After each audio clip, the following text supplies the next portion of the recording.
Hey guys, so this is our second episode of our podcast. We will be getting a group in to talk about our campaign and some of our questions, and at the end we'll give them some time to talk about theirs and let you decide on whether to help them and give you an insight to how theirs is going. As my friend Harrison just said, we are going to be getting a group in, and I've done a bit of research into them already, as they are in our citizenship class, and basically their campaign is focusing on gay rights. So they have worked on Pride. They've done their insights into Pride and how Pride has helped them. And They're also focusing on transphobia and homophobia and such like that. So when we get them in, we'll let them introduce themselves and give you let them talk about their campaign for a bit and then get straight into our questions. Hey guys, so as we said, the group's here. These are Red Rainbows, and we'll let them introduce themselves. I'm Hannah. I'm Chloe. And I'm Katrina. And we're the Reddish Rainbows campaign. We want to sort of tackle homophobia and transphobia probably to do a lot with teenagers, I think. Yeah. We're doing this by getting people to sign a pride flag. And by doing this, it'll show support and get support of people. And raise awareness. Okay, so now moving on to the questions about our campaign. So first, have any of you ever experienced stereotyping or prejudice in real life? Yeah. Oh. Yeah, it's because I've got short hair, everyone thinks I'm a boy. Or a lesbian. I don't. No, I don't either. Because I'm tall, everyone thinks that, guys should be taller than the girls. And Yeah. dumb She's a blonde giant. jokes. And, yeah, that's about me. My thing is that, I've got blonde, especially when I was younger, I used to have, really blonde hair. So people used to just assume that I was stupid. But then, all three of us, because we're all girls, and girls are thought to be weak. So, I think everybody goes through it. Second question. What is your opinion on excessive gore and or sexual references in gaming? Chloe. Go on, Chloe. Yeah, I'm great. In games. Just in general games. Yeah, just So games such as Just Grand Theft bother Auto and... What's your opinion on it? Do you think it's... It's like I don't mind it. It's not. If you're the right age, then Yeah. Do you think That's it why could they've be... got gauges on them. Do you think it could be toned down? Do you think So, some games some use it games- to full extent? some games like GTA, and The Last of Us and other games like that, they're pretty gory, but I don't know. I think they're alright.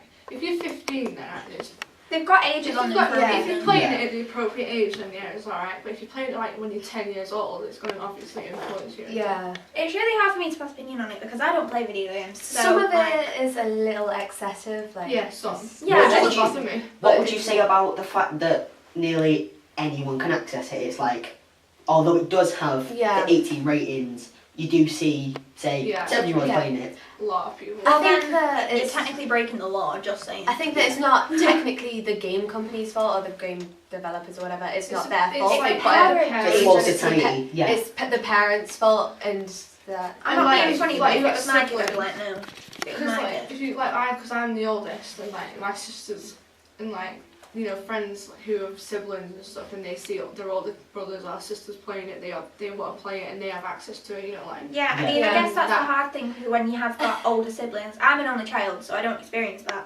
Yeah. And my family's not big on video games, so I don't really get influenced by it. But I imagine if you have siblings, My older sister- siblings who are of age, you just ask them and they just say yeah. Yeah. Yeah. I also think that it's as soon as you're old enough to understand what's going on isn't real and you shouldn't be doing that, then you can play it. But obviously small children 7-year-olds Definitely shouldn't. too much. But some people, obviously, we don't think this is a valid excuse, but some people bring up, such thing as a terrorist attack happened because they played such games That- in, I when mean, they yeah, were but you younger. could say that about films, though, couldn't you? Yeah. You see a film and Do books, you think or, it's a valid excuse to use, No. No.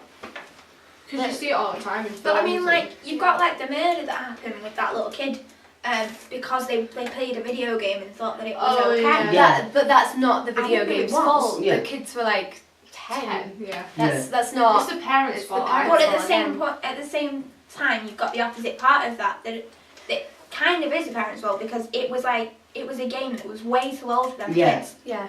So you got both sides of the argument. Yeah. Third question. What is your opinion on over-sexualisation of female characters within gaming? It's really annoying. It annoys me. They got this stick thin and The waists are like and that. then Yeah, like, most of the realistic. time the armor's just like ridiculous. Like that's not going to protect the character. Like, I'm not being funny, but I've never met a girl in real life who has a waist like that. It's just not realistic. And then I'm boys sure expect that like of girls. the guys like it probably. Yeah. If it's like proper like. But then guys expect that of girls. Yeah. It's kind of obvious. But that then the thing is, it's society, and then all men think when they're older, women Yeah, are all dress going to dress around like Oh, that. yeah. And it's also like there's like the gaming companies are presuming that the majority of gamers are gonna be guys. But there's like Yeah. a large market for female like gamers Well, as well. They just don't feel like they could play it because you've of got- certain things. You've got the opposite side of that as well, though. That they make the guys dead muscly in that. True. So you've always got the flip side of each. You've always got a Obviously the flip flip side of the argument. Like it's not just like targeting one Yeah. one It's just like people. the massive One gender. they've got the massive muscular guys. That's also kind of ridiculous. Final question. If you were in the gaming industry and had the choice to change something, what would it be? Katrina. Probably the fact that girls have ridiculously skinny waists. Make them more realistic. I'm not being funny, but it's not a bad thing to have a bit of fat on you. It's just not. I change it so that it's targeted at like everyone rather than just mostly teenage boys. Yeah. Because then obviously the gaming like Industry. would like obviously get better and there'd be like more money for them, and obviously there'd be less prejudice against like video games because if everyone plays it, not everyone's gonna say like no one's gonna say that it makes people violent anymore. Yeah. So. Chloe? I think just make it more, not stereotype, like, I don't know, you know, So you like, make it more accessible for everyone. no, I not wouldn't say everyone, for but everyone. within Like, I do age Yeah, still the age sections, limit. but I'd make it more realistic and I think the problem is as well, like, because the age limits obviously aren't working, there needs to be something a bit more to it than just like an age limit on it because people just ignore it. Yeah. Like, I got like, really bad excuse, but like, you know, like The Sims? Yeah. That's got a 12 on it. Yeah. And I got that when I was 10. Yeah. So, It's not that bad. it's but not It's that not that bad, but bad. yeah, that's that's the thing. still an It's example like of the it. films. It's like films where you get it's a 12, but it's a 12A if you were the parent. I'm Yeah. gonna dog my So- dad in it now, but Beverly Hills Cop is a 15 and I watched it when I was 5. So, you know. So that's all the questions we had about our campaign. So now we'll be moving on to ask them some questions about their campaign. Oh, great. Okay, in this shot we are going to be asking, obviously, the girls about their campaign and how, like, what has their campaign done to basically do with their citizenship coursework. Okay, so question 1. Why did you choose your campaign? Right, because like even though there's obviously equal marriage rights and stuff like that in say America and here now, so it's still an issue because like people still discriminate against the LGBT community and people within it. Yeah, and like as well as that, like it might be like largely accepted, but you're still gonna get people that don't like it. Like whether you like it or not, there's gonna be people that are against homosexuals and transsexuals and people like that. There's always gonna be that sort of thing. So I think just trying to limit that is what we wanted to do.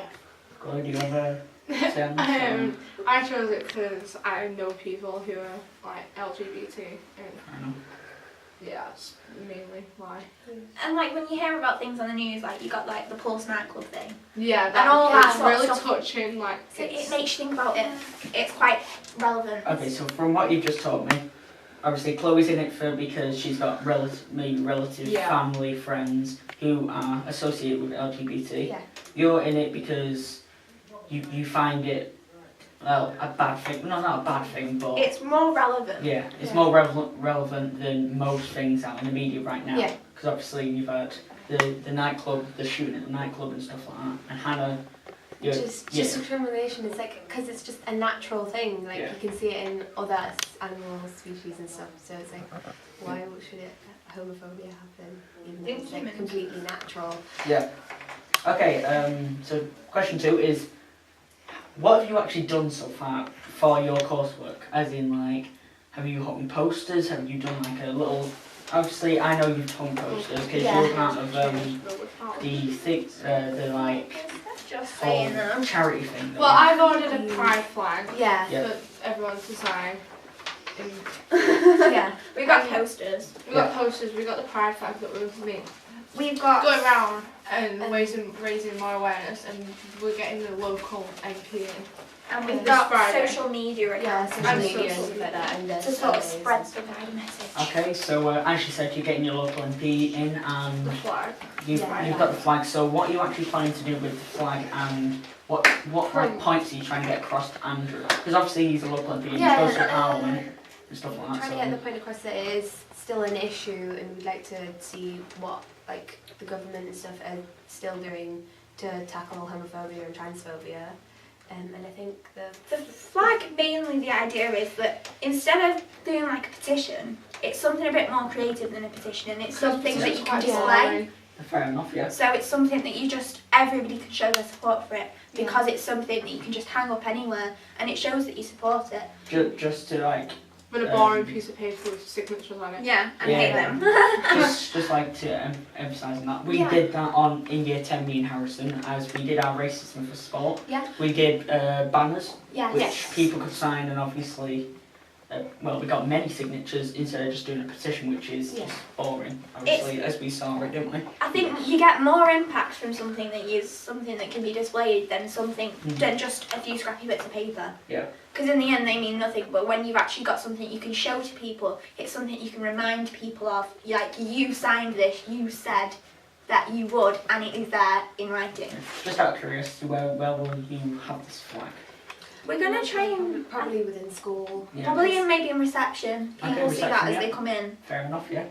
Okay, our last question that we've got wrote down was, what social media platforms can people find you on, sort of thing? Instagram, Facebook, and Twitter. Okay. We've got our Instagram is Rainbow flag. campaign, rainbow.flag.campaign. Okay. Twitter is Reddish Bows Campaign, Okay. and Facebook is Reddish Rainbows Campaign. Okay, and just basically, just to give obviously the people a bit of like insight on what you do. What do you actually do on these social medias? We usually just post pictures, stuff like that, information about how the campaign is going. People what who we're you can doing. contact. Yeah. That's definitely a big thing. Like figures of like celebrity figures who support the campaign and quotes. And Yeah, sort of sharing support information. Yeah. Like, say if there was a big news story about it that happened today, we might share that information and like maybe show support. Okay. Mainly just to make sure people are kept in the loop, make sure people feel like they're included in the community. Yeah. Okay, just one last time. Can you just basically say your social media just in case they didn't get it first time? So the Instagram is rainbow.flag. Rainbow.flag.campaign. Okay. Twitter is Reddish Bows Campaign, Okay. and Facebook is Reddish Rainbows Campaign. Yeah. Okay. Tune in to basically episode 3, which will be filmed next week, and come look for us on YouTube under GCSE Gaming. So that's it. Bye.